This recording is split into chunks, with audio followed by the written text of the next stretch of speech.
Welcome back to my channel. ಹೊಸದಾಗಿ channel ನೋಡ್ತಾ ಇದ್ದರೆ ಸಬ್ಸ್ಕ್ರೈಬ್ ಮಾಡಿಕೊಂಡು ಸಪೋರ್ಟ್ ಮಾಡಿ. ವಾರಾಹಿ ದೇವಿಯ ಆಶೀರ್ವಾದ ಅನುಗ್ರಹ ಎಲ್ಲರ ಮೇಲೂ ಇರಲಿ ಅಂತ ವಿಡಿಯೋ ಪ್ರಾರಂಭ ಮಾಡ್ತಾ ಇದ್ದೀನಿ. ಇದೇ ಶನಿವಾರ ಪಾಪ ವಿಮೋಚನೆ ಏಕಾದಶಿ ಅಂದರೆ ಪರಮ ಪವಿತ್ರವಾದ ತುಂಬ ವಿಶೇಷವಾದ ಕಲಿಯುಗದ ಭಗವಂತನ ಒಂದು ದಿನ ಅಂತಲೇ ಹೇಳಬಹುದು. ಶನಿವಾರ ಕೂಡಿ ಬಂದಿದೆ. ಶನಿವಾರ ಅಂದರೆ ನಾವು ನಿಜವಾಗ್ಲೂ ಎಷ್ಟೋ ಸಮಸ್ಯೆಗಳಿಂದ ಒದ್ದಾಡ್ತಾ ಇದ್ದರೆ ದಾರಿ ತೋಚ್ತಾ ಇಲ್ಲ ಅಂತ ಹೇಳಿದ್ರೆ ಭಗವಂತನ ನಾಮಗಳನ್ನು ಹೇಳಿಕೊಂಡು ಸಣ್ಣದಾಗಿ ಈ ಪರಿಹಾರಗಳನ್ನು ಮಾಡಿಕೊಂಡ್ರೆ ಯಥೇಚ್ಛವಾದಂಥ ಲಾಭ ಅನ್ನೋದು ನೋಡಬಹುದು ಸ್ನೇಹಿತರೆ. ನೆಮ್ಮದಿಯನ್ನು ನೋಡಬಹುದು. ಕಲಿಯುಗದಲ್ಲಿ ಯಾವಾಗಲೂ ತಾಳ್ಮೆ ಅನ್ನುವಂಥದ್ದು ಬಹಳ ಕಡಿಮೆ ಇರುತ್ತೆ ಮನುಷ್ಯನಿಗೆ. ಅದು ಭಕ್ತಿಯಲ್ಲಾಗಿರಬಹುದು, ಕೆಲಸದಲ್ಲಾಗಿರಬಹುದು, ಟೋಟಲ್ಲಾಗಿ ಜೀವನದಲ್ಲಿ ಯಾವುದರ ಮೇಲೂ ಕೂಡ ತಾಳ್ಮೆ ಅನ್ನುವಂಥದ್ದು ಇರೋದಿಲ್ಲ. ತಾಳ್ಮೆ ಕಳ್ಕೊಂಡ್ರೆ ಮಾತ್ರ ಸಮಸ್ಯೆಗಳು ಇನ್ನೂ ಜಾಸ್ತಿ ಆಗುತ್ತೆ. ಮುಖ್ಯವಾಗಿ ನಮ್ಮ ಮನೆಯ ತುಳಸಿ ಗಿಡದ ಹತ್ತಿರ ಈ ಸಣ್ಣ ಪರಿಹಾರವನ್ನು ಮಾಡಿಕೊಂಡ್ರೆ ಯಥೇಚ್ಛವಾದಂಥ ಲಾಭಗಳನ್ನು ಕಾಣಬಹುದು. ಏಕೆಂದರೆ ಕಲಿಯುಗದ ಭಗವಂತನ ಒಂದು ಪರಮ ಪವಿತ್ರವಾದ ಏಕಾದಶಿ ಅಂತ ಹೇಳಿದೆ ಅಲ್ವಾ. ಈ ದಿನಗಳಲ್ಲಿ ಉಪವಾಸ ಇರುವಂಥವರು, ಪೂಜೆ ಮಾಡುವಂಥವರು ಸಾಕಷ್ಟು ಇರ್ತಾರೆ. ಆ ದಿನ ನಾವು ನಮ್ಮ ಕೈಯಲ್ಲಿ ಏನು ಸಾಧ್ಯ ಆಗುತ್ತೋ ಅವುಗಳನ್ನು ಮಾಡಿಕೊಳ್ಬಹುದು. ಇನ್ನು ಮುಖ್ಯವಾಗಿ ತುಳಸಿ ಗಿಡ ಅಂತ ಹೇಳಿದ್ರೆ ಪ್ರತಿಯೊಬ್ಬರಿಗೂ ಕೂಡ ಗೊತ್ತು ಎಷ್ಟು ಒಳ್ಳೆಯದು. ಮನೆ ಹತ್ರ ನಾವು ನೆಟ್ಕೊಂಡಾಗ ನಮ್ಮ ಮನೆ ಒಳಗಡೆ ಯಾವುದೇ ರೀತಿಯಾದಂಥ ನೆಗೆಟಿವ್ ಎನರ್ಜಿ ಅನ್ನುವಂಥದ್ದು ಪ್ರವೇಶ ಆಗೋದಿಲ್ಲ.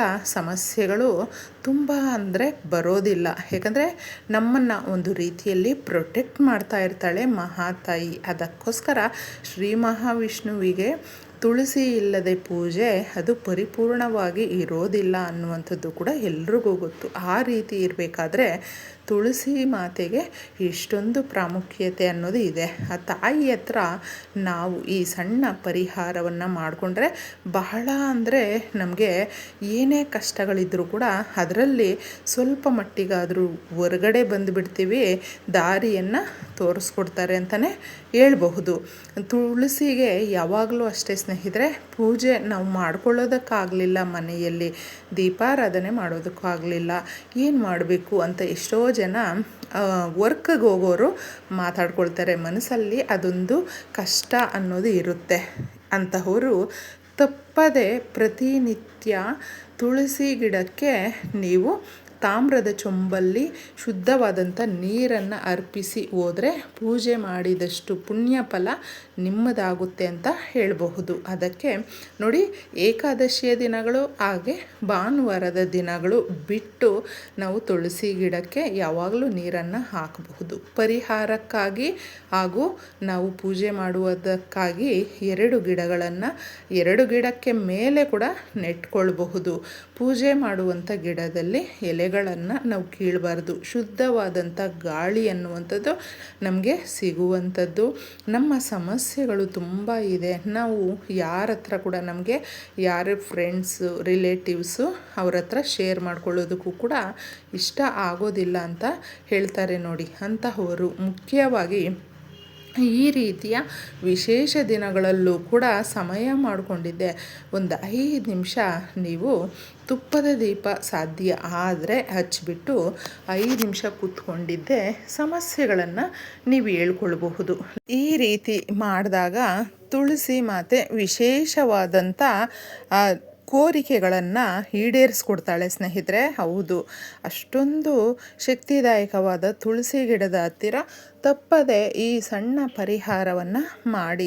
ನಾವು ಎಷ್ಟು ಸೂಕ್ಷ್ಮತೆಯಿಂದ ತುಳಸಿ ಗಿಡದ ಹತ್ತಿರ ನಡ್ಕೊಳ್ತೀವೋ ಅಷ್ಟೊಂದು ನಮ್ಮ ಮನೆಗೆ ನಮಗೂ ಕೂಡ ಒಳ್ಳೆಯದನ್ನೇ ಆ ತಾಯಿ ಮಾಡ್ತಾಳೆ ಅಂತ ಹೇಳಬಹುದು. ತುಳಸಿ ಗಿಡದ ಹತ್ತಿರ ನಾವು ತುಂಬ ಸೂಕ್ಷ್ಮವಾಗಿ ಗಮನಿಸಿದರೆ ನಮ್ಮ ಜೀವನ ಯಾವ ಕಡೆ ಸಾಗ್ತಾ ಇದೆ, ಅಭಿವೃದ್ಧಿ ಆಗ್ತಾ ಇದೆಯಾ ಅಥವಾ ಸಮಸ್ಯೆಗಳೇ ಬರ್ತಾ ಇದೆಯಾ ಅಥವಾ ಬಂದಿದೆಯಾ, ಇದೆಲ್ಲವೂ ಕೂಡ ಆ ತಾಯಿ ತೋರಿಸ್ಕೊಡ್ತಾಳೆ.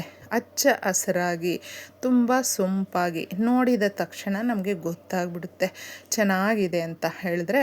ಆಗ ನಮಗೆ ಒಳ್ಳೆ ಆಪರ್ಚುನಿಟಿ, ಅವಕಾಶಗಳು, ಅಭಿವೃದ್ಧಿ ಪ್ರತಿಯೊಂದು ಕೂಡ ಆ ತಾಯಿ ಕೊಡ್ತಾ ಇದ್ದಾಳೆ ಅಂತ ನಾವು ಅರ್ಥ ಮಾಡ್ಕೊಳ್ಬೇಕು. ಈ ರೀತಿ ವಿಶೇಷವಾದಂಥ ಕೆಲವೊಂದು ಪರಿಹಾರಗಳನ್ನು ಮಾಡಿಕೊಂಡಾಗ ಆ ತಾಯಿ ನಮಗೆ ನಾವು ಏನು ಕೋರಿಕೆ ಕೇಳ್ಕೊಂಡಿರ್ತೀವಿ ನೋಡಿ ಅವುಗಳನ್ನು ಕೊಡ್ತಾಳೆ. ಒಂದು ಚಿಕ್ಕದಾಗಿ ಖಾಲಿ ಇರುವಂಥ ಕಾಗದವನ್ನು ತಗೊಳ್ಳಿ. ಇದರಲ್ಲಿ ಸ್ವಲ್ಪನೇ ಕಲ್ಲುಪ್ಪನ್ನು ತಗೊಳ್ಬೇಕು.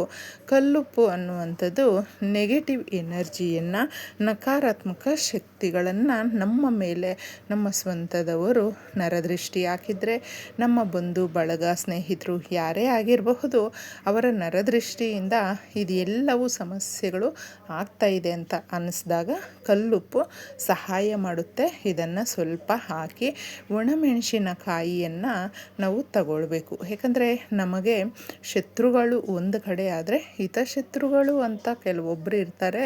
ಶತ್ರುಗಳನ್ನು ನಂಬಬಹುದು, ಹಿತಶತ್ರುಗಳನ್ನು ಯಾವುದೇ ಕಾರಣಕ್ಕೂ ನಂಬಬಾರದು.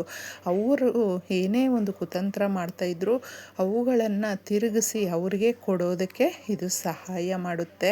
ಕುಂಕುಮ ಬಂದು ಶ್ರೀ ಮಹಾಲಕ್ಷ್ಮಿಗೆ ತುಂಬ ಪ್ರೀತಿಕರವಾಗಿರುವಂಥದ್ದು. ಶ್ರೀ ಮಹಾಲಕ್ಷ್ಮಿಯನ್ನು ನಾವು ಒಲಿಸ್ಕೊಳ್ಬೇಕು ಅಂದರೆ, ಒಡವೆಗಳು ಬಿಡಿಸ್ಕೊಳ್ಬೇಕು ಅಂದರೆ, ದುಡ್ಡು ಕಾಸಿನ ಸಾಲದ ಸಮಸ್ಯೆ ಮಾಡ್ಕೊಂಡಿದ್ದೀವಿ ಅಂದರೆ ಅದನ್ನು ತೀರಿಸಿ, ಸಾಲ ಎಷ್ಟಿದ್ರೂ ತೀರಿಸಿ ನೆಮ್ಮದಿಯಾಗಿ ನಾವು ಕೂಡ ಸಾಲ ಕೊಡುವ ಮಟ್ಟಕ್ಕೆ ಆ ಶಕ್ತಿ ಅನ್ನೋದು ಬರುತ್ತೆ ಅಂತ ಹೇಳಬಹುದು.